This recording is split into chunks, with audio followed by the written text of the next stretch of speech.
Assalamualaikum warahmatullahi wabarakatuh.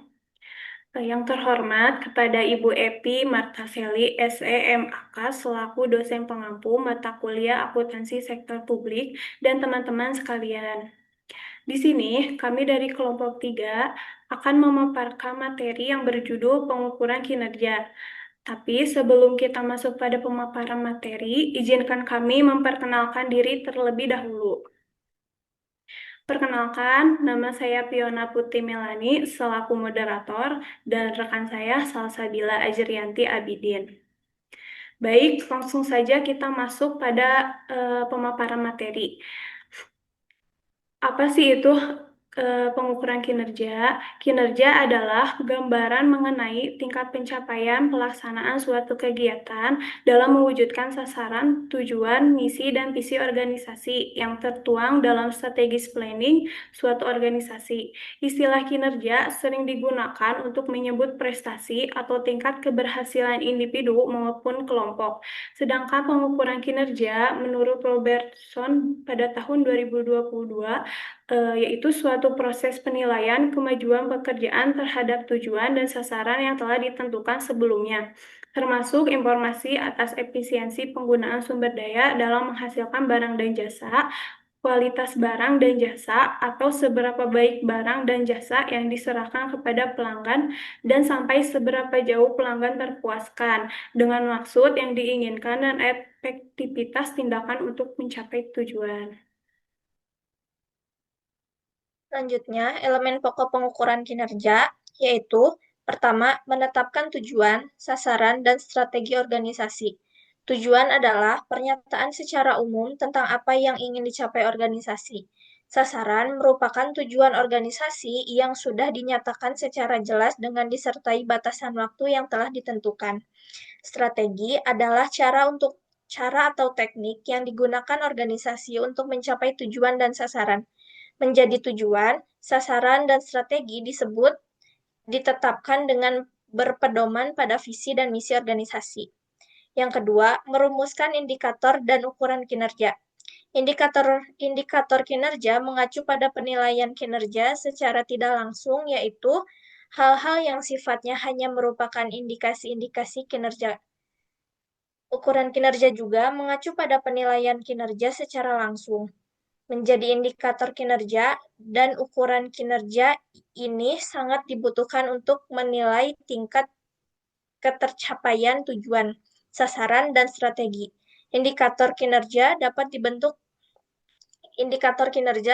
berbentuk faktor-faktor keberhasilan utama atau critical success factor dan indikator kinerja kunci atau key performance indicator. Yang ketiga, pengukuran tingkat ketercapaian tujuan dan sasaran organisasi. Jika sudah mempunyai indikator dan tujuan Jika sudah mempunyai indikator dan ukuran kinerja yang jelas, maka pengukuran kinerja bisa diimplementasikan. Dengan mengukur tingkat ketercapaian tujuan, sasaran, dan strategi harus membandingkan hasil aktual dengan indikator dan ukuran kinerja yang telah ditetapkan.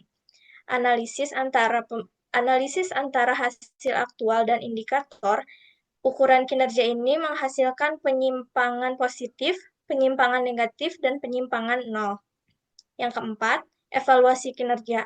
Evaluasi kinerja akan memberikan gambaran kepada penerima informasi mengenai nilai kinerja yang berhasil dicapai organisasi. Informasi pencapaian kinerja dapat dijadikan feedback, reward punishment, penilaian kemajuan organisasi, dan dasar peningkatan kualitas pengambilan keputusan serta akuntabilitas. Pengukuran kinerja juga merupakan salah satu faktor penting pengimplementasian di mana strategik. Hal ini penting karena pengukuran kinerja merupakan salah satu tahapan manajemen strategis. Seperti terlihat pada skema di bawah ini. Yang pertama, rencana strategis, terus dilanjut dengan pengukuran kinerja, dilanjut dengan implementasi, dan evaluasi kerja.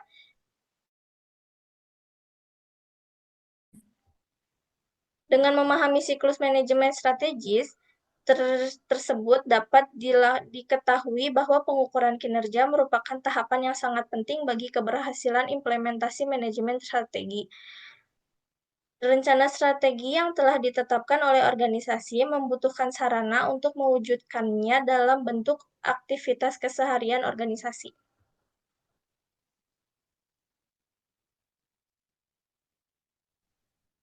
Baik, selanjutnya masuk pada aspek-aspek pengukuran kinerja sektor publik. Pengukuran kinerja organisasi sektor publik memiliki aspek-aspek di antara lainnya, yaitu yang pertama ada kelompok masukan atau input, adalah sumber daya yang dibutuhkan untuk menjalankan suatu kegiatan atau proses sehingga menghasilkan keluaran atau output yang diinginkan.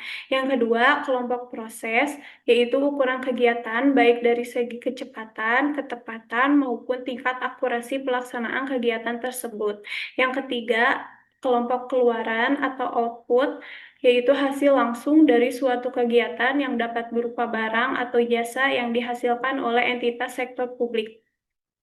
Yang keempat, kelompok hasil atau outcome adalah dampak jangka menengah dari suatu kegiatan atau program yang dilakukan oleh entitas sektor publik. Yang kelima, kelompok manfaat atau benefit adalah sesuatu yang terkait dengan tujuan akhir dari pelaksanaan kegiatan. Yang terakhir ada kelompok dampak, yaitu pengaruh yang ditimbulkan baik positif maupun negatif.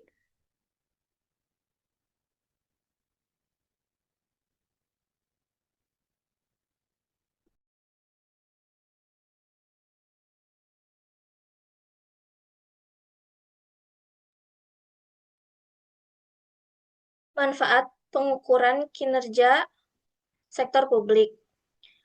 Sektor publik tidak bisa lepas dari kepentingan umum, sehingga pengukuran kinerja diperlukan untuk mengetahui seberapa berhasil misi sektor publik tersebut. Sementara dari perspektif internal organisasi, pengukuran kinerja juga sangat bermanfaat untuk membantu kegiatan manajerial keorganisasian. Berikut manfaat pengukuran kinerja baik untuk internal maupun eksternal organisasi sektor publik. Yang pertama, memastikan pemahaman para pelaksana dan ukuran yang digunakan untuk pencapaian kinerja. Yang kedua, memastikan tercapainya rencana kinerja yang telah disepakati. Yang ketiga, memantau dan mengevaluasi pelaksanaan kinerja dan membandingkannya dengan rencana kinerja yang serta melakukan tindakan untuk memperbaiki kinerja.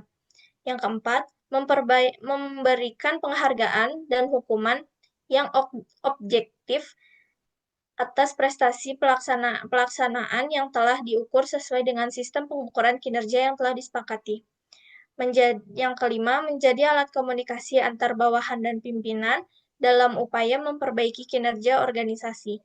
Yang keenam, mengidentifikasikan apakah keputusan pelanggan sudah terpenuhi. Yang ketujuh, membantu memahami proses kegiatan instansi pemerintah. Yang kedelapan, memahami bahwa pengambilan keputusan dilakukan secara objektif. Yang kesembilan, menunjukkan peningkatan yang perlu dilakukan. Yang kesepuluh, mengungkapkan permasalahan yang terjadi.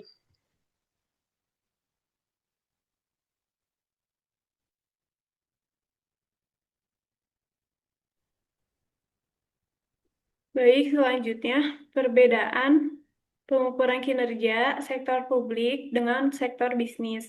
Pengukuran kinerja pada organisasi bisnis atau organisasi yang berorientasi laba lebih mudah dilakukan dibandingkan dengan organisasi sektor publik atau organisasi yang tidak berorientasi pada laba.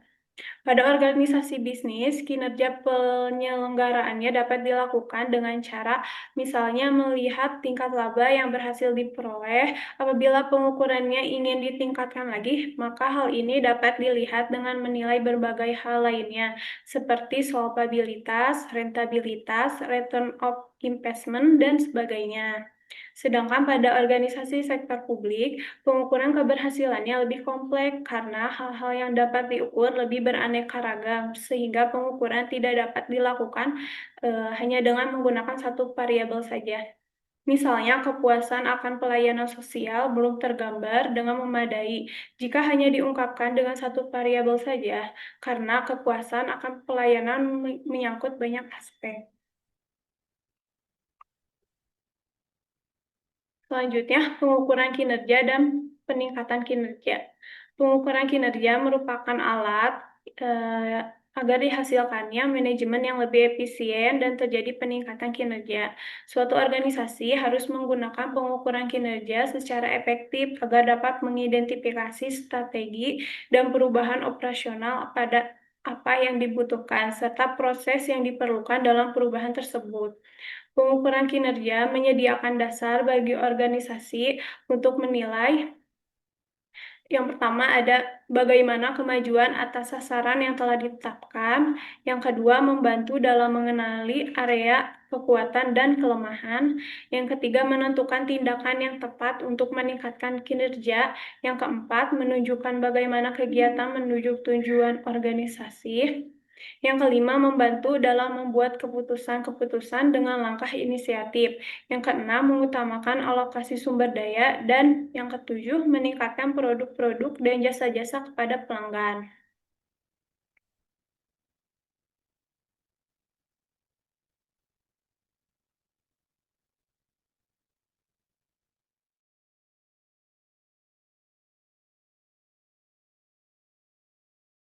Pengukuran pengukuran pengukuran kinerja sebagai subsistem pengendalian manajemen. Setiap organisasi akan melakukan serangkaian proses manajemen untuk mencapai tujuan yang hendak dicapai. Proses manajemen tersebut terdiri atas perencanaan atau planning, pengorganisasian atau organizing, penyusunan personalia atau staffing, pengarahan leadering, dan pengawasan controlling. Perencanaan adalah pemilihan atau penetapan tujuan-tujuan organisasi serta menentukan strategi kebijaksanaan, proyek, program, prosedur, metode, sistem, anggaran, dan standar yang dibutuhkan untuk mencapai tujuan. Perorganisasian adalah perencanaan atau suatu kelompok kerja, penentuan sumber daya dan kegiatan, penugasan tanggung jawab, serta pendelegasian wewenang kepada setiap anggota organisasi. Penyusunan personalia adalah perekrutan, pelatihan, dan penetapan pegawai pada bidang yang sesuai dengan kompetensinya. Pengarahan merupakan penugasan para pegawai yang melakukan aktivitas sebagaimana yang diinginkan organisasi. Dan pengawasan adalah segala aktivitas yang ditujukan untuk menjamin bahwa rencana telah dilakukan sebagaimana telah ditetapkan. Kelima, proses utama manajemen terjadi dari berbagai tingkat dalam suatu organisasi dan dari tingkat manajemen sampai puncak dengan unit operasional terkecil.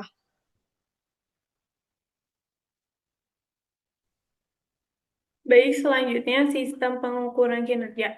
Sistem pengukuran kinerja merupakan suatu sistem yang bertujuan untuk membantu manajer publik menilai pencapaian suatu strategis melalui alat ukur finansial dan non-finansial.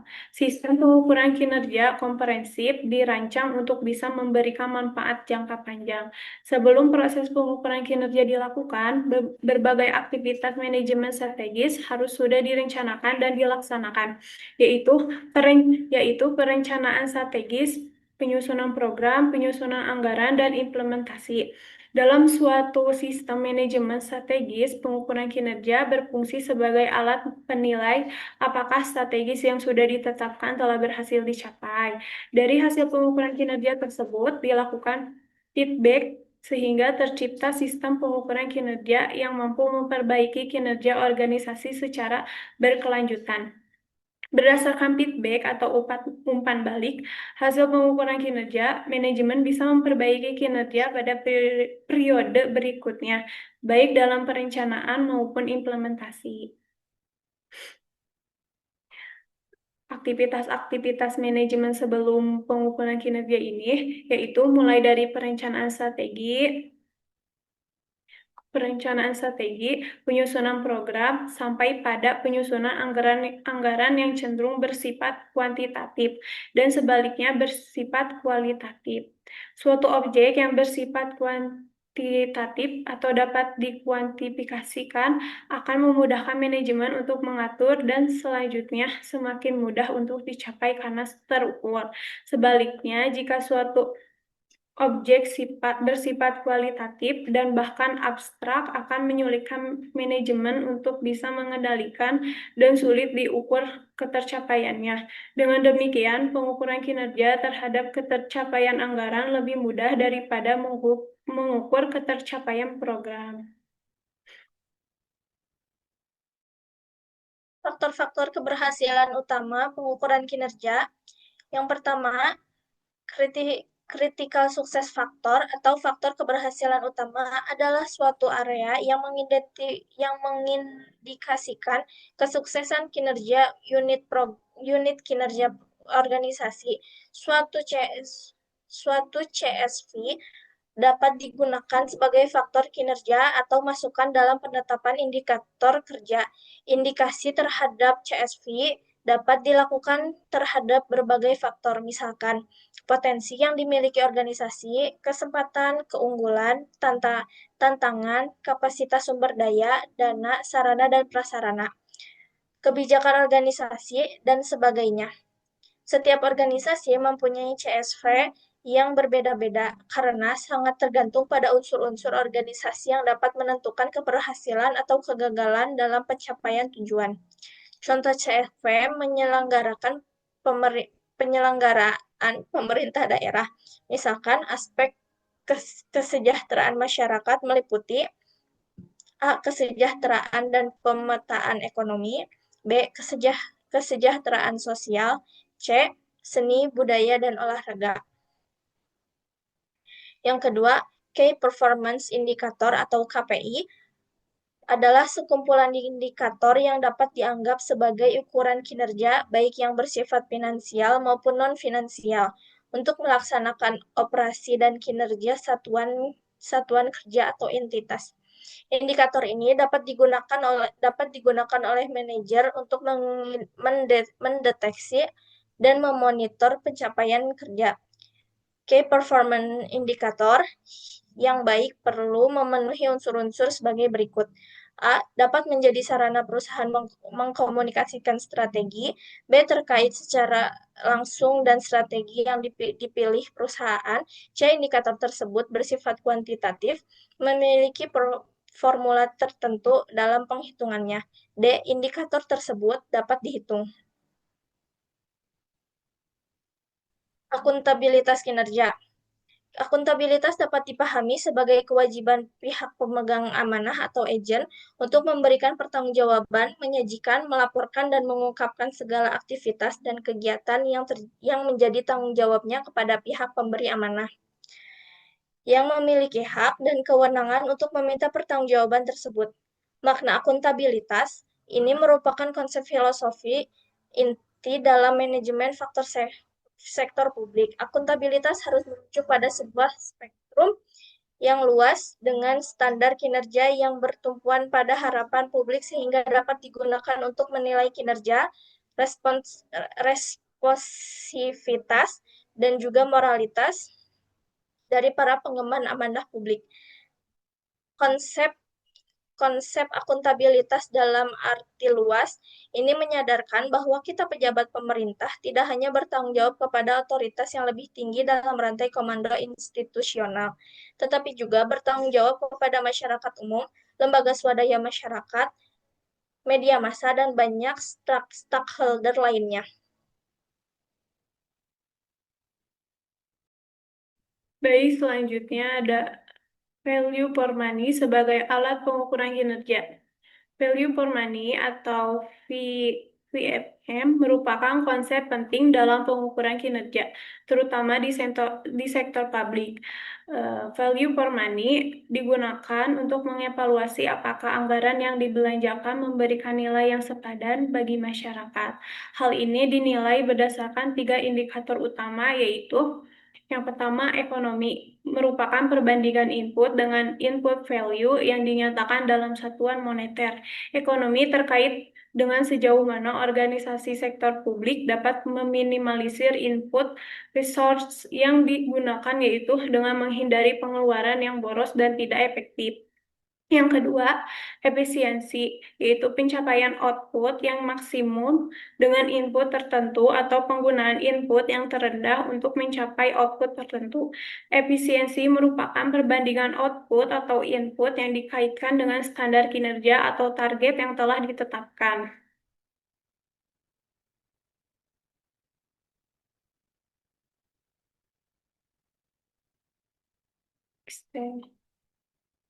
Yang ketiga yaitu efektivitas, yaitu tingkat pencapaian hasil program dengan target yang telah ditetapkan secara sederhana. Efektivitas merupakan perbandingan outcome dan output. Penerapan konsep value for money dalam pengukuran kinerja pada organisasi sektor publik tentunya memberikan manfaat bagi organisasi itu sendiri maupun masyarakat. Manfaat yang dikehendaki dalam pelaksanaan value for money pada organisasi sektor publik yaitu ekonomis atau hemat cermat dalam pengadaan dan alokasi sumber daya, efisien, berdaya guna dalam penggunaan sumber daya, dan efektif berhasil guna dalam mencapai tujuan dan sasaran menurut Mardiasmo pada tahun 2009. Ikhtisar atau kinerja performan adalah gambaran mengenai tingkat pencapaian pelaksanaan kegiatan, program, kebijakan dalam mewujudkan sasaran, tujuan, visi dan misi organisasi yang tertuang dalam strategi planning suatu organisasi. Sedangkan pengukuran kinerja atau performance measurement adalah suatu proses penilaian kemajuan kinerja terhadap tujuan dan sasaran yang telah ditentukan sebelumnya, termasuk informasi di atas. Efisiensi pengguna sumber daya dapat dalam menghasilkan barang dan jasa, kualitas barang dan jasa, seberapa baik barang dan jasa diserahkan kepada pelanggan, dan sampai seberapa jauh pelanggan terpuaskan.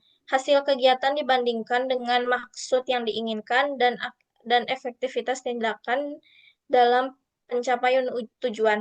Pengukuran kinerja bukanlah tujuan akhir, melainkan merupakan alat agar dihasilkan manajemen yang lebih efisien dan terjadi peningkatan kinerja. Sistem pengukuran kinerja merupakan suatu sistem yang bertujuan untuk membantu manajer publik menilai pencapaian suatu strategi melalui alat-alat ukur finansial dan non-finansial. Sebelum proses pengukuran kinerja dilakukan, berbagai aktivitas manajemen strategi harus sudah didesain dan dilaksanakan, yaitu perencanaan strategi, penyusunan program, penyusunan anggaran, dan implementasi.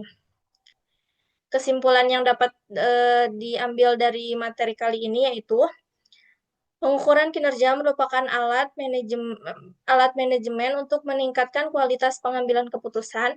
Dengan dilakukannya pengukuran kinerja, maka kita bisa memastikan apakah pengambilan keputusan dilakukan secara tepat dan objektif. Selain itu, kita juga bisa membantu dan mengevaluasi pelaksanaan kinerja, membandingkan dengan rencana kinerja, serta melakukan tindakan untuk memperbaiki kinerja di periode berikutnya. Terjadinya peningkatan atau penurunan produktivitas bisa ditunjukkan dari kegiatan ini. Pengukuran kinerja adalah suatu proses penilaian kemampuan kinerja terhadap tujuan dan sasaran yang telah ditentukan sebelumnya.